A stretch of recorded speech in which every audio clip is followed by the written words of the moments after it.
Lady Chatterley's lover. He was not ungrateful.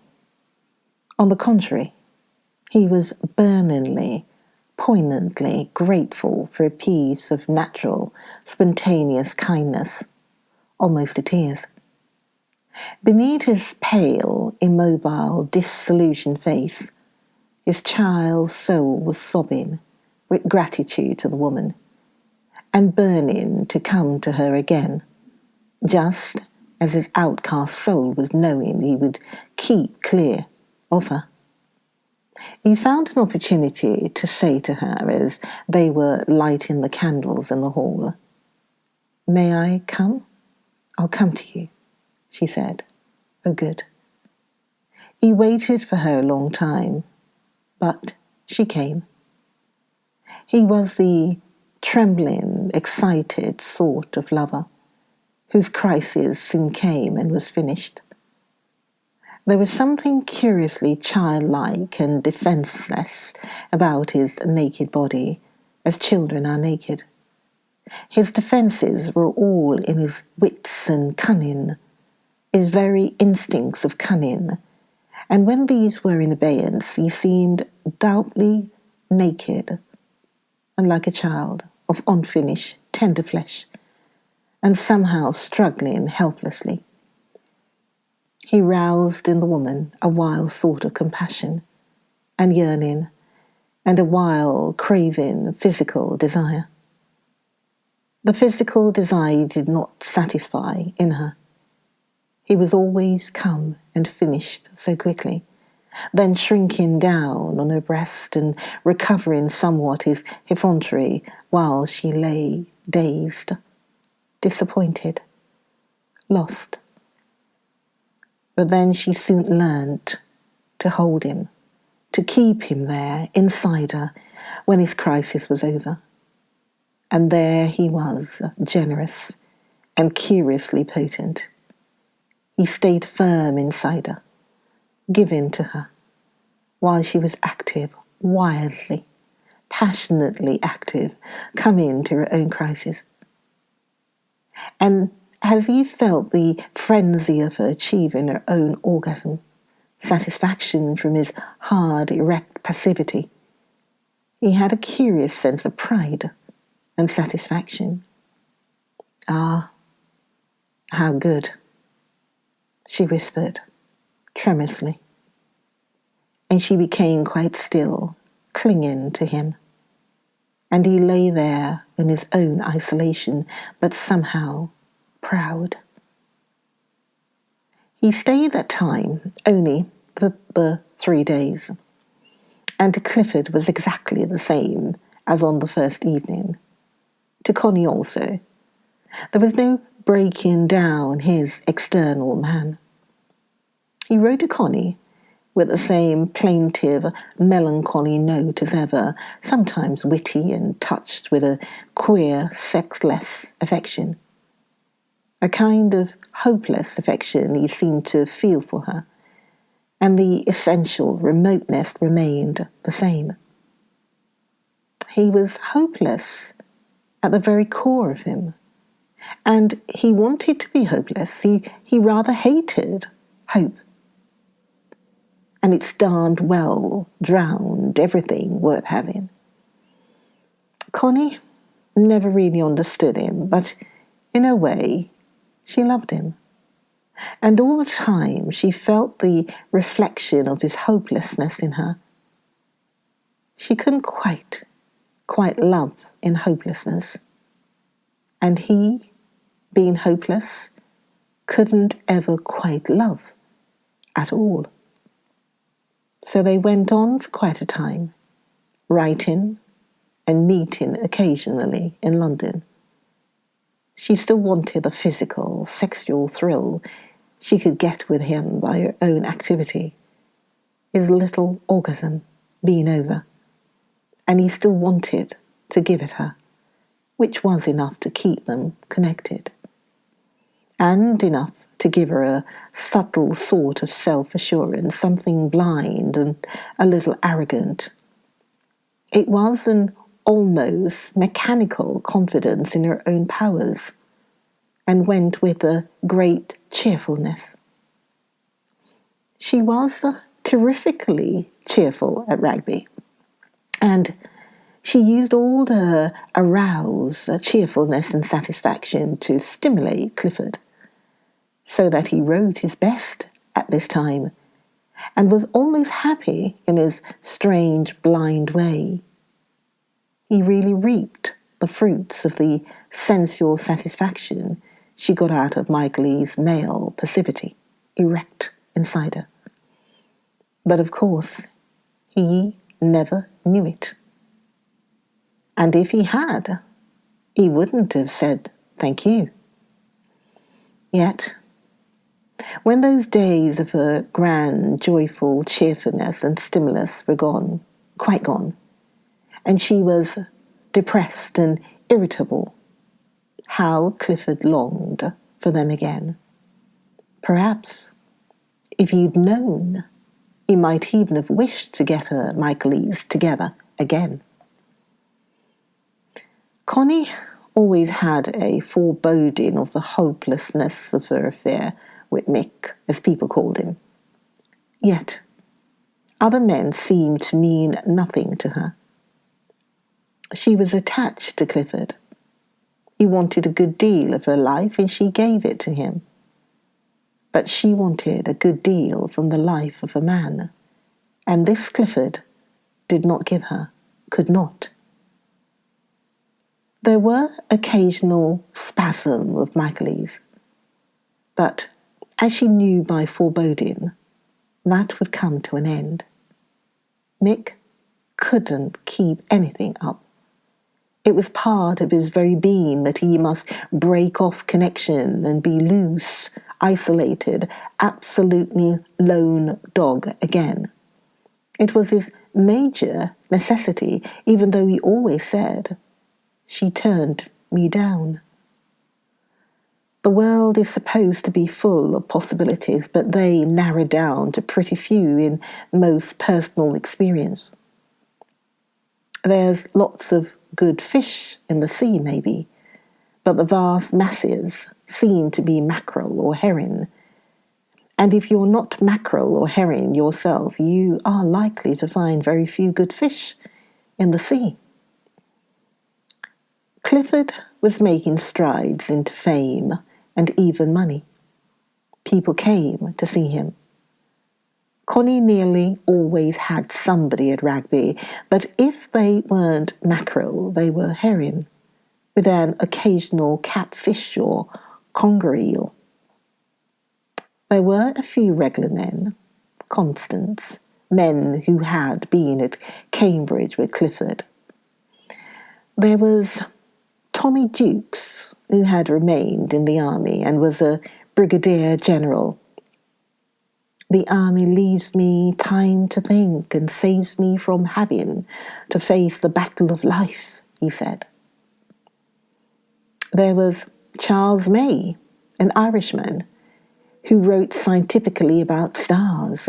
There was Hammond, another writer. All were about the same age as Clifford, the young intellectuals of the day. They all believed in the life of the mind.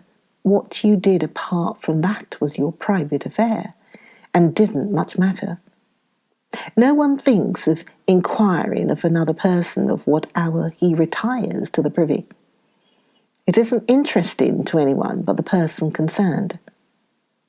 And so, with most of the matters of ordinary life, how you make your money, or whether you love your wife, or if you have affairs, all these matters concern only the person concerned, and like going to the privy, have no interest for anyone else.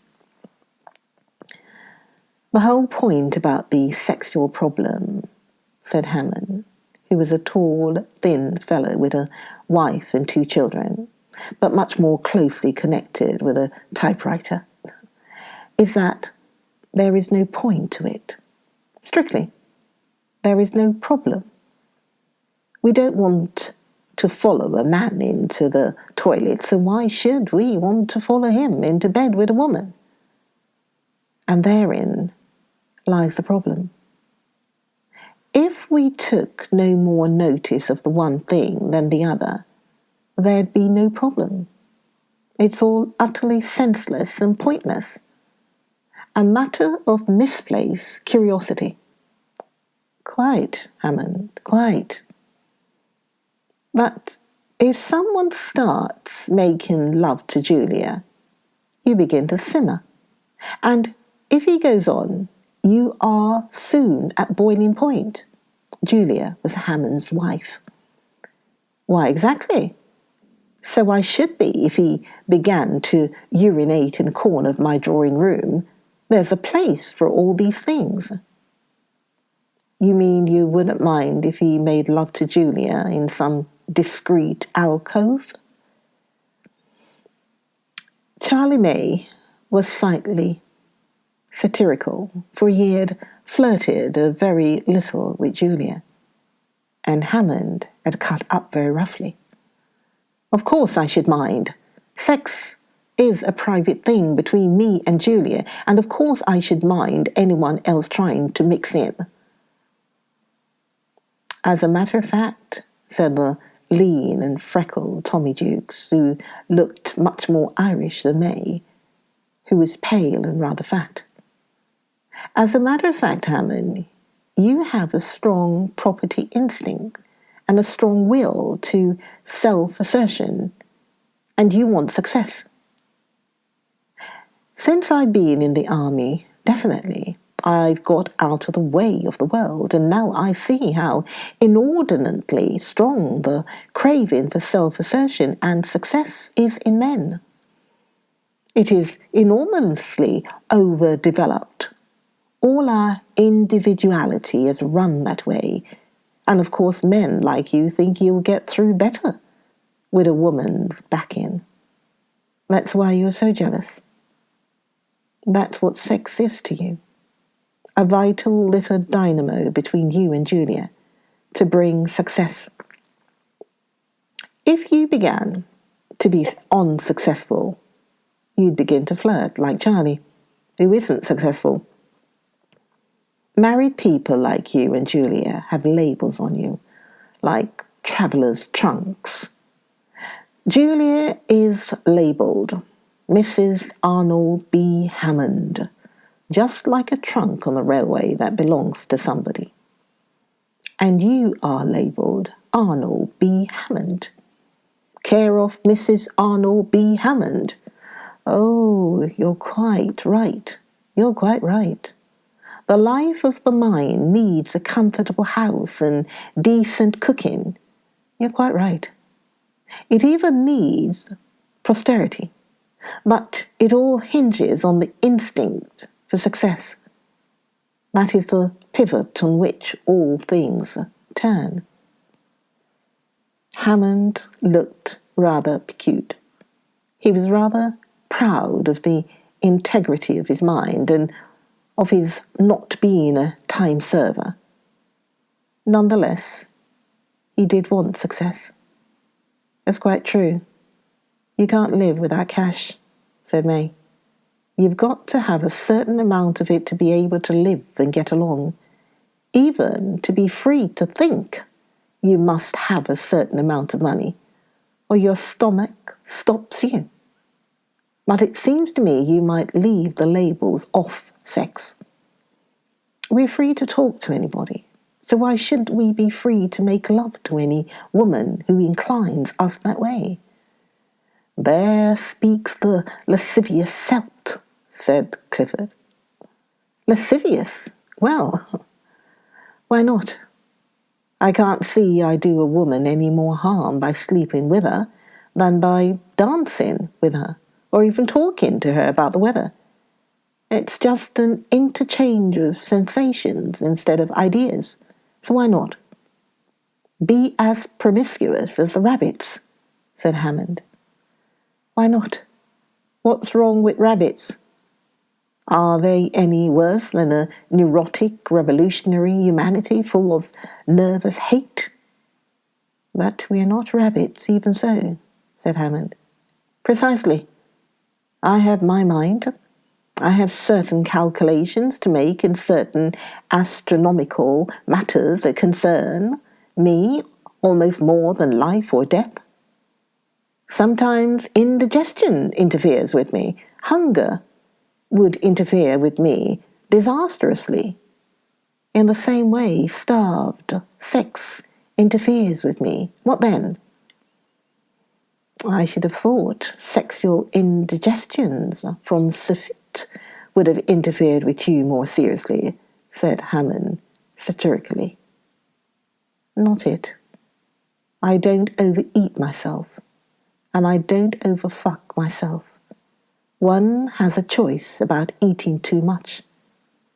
But you would absolutely starve me. Not at all. You can marry. How do you know I can? It may not suit the process of my mind. Marriage might and would stultify my mental processes. I'm not properly pivoted that way, and so must I be chained in a kennel like a monk. All rot and funk, my boy. I must live and do my calculations. I need women sometimes. I refuse to make a mountain of it, and I refuse anybody's moral condemnation or prohibition.